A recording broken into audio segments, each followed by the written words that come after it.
Ahojte.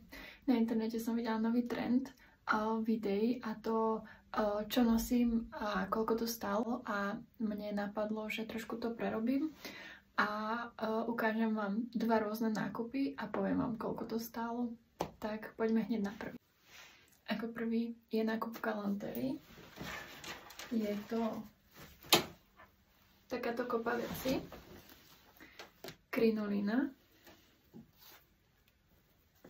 2 zipsy, čierne, biely, rúžový,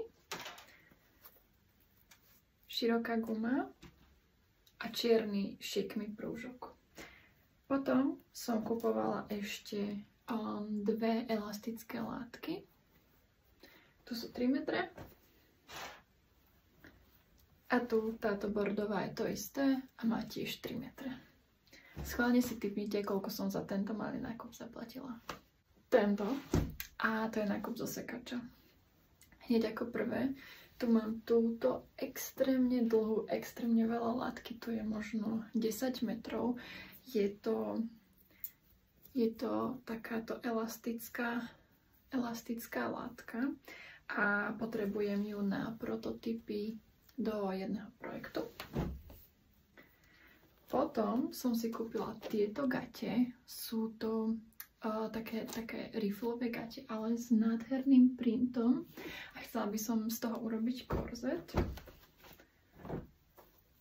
A potom sú to dva závesy. Veľmi pekné. A z tohto by som chcela urobiť taký runner na stôl, taký úzky obrus a plus servitky. Tak z tej istej látky. Tie boli dva.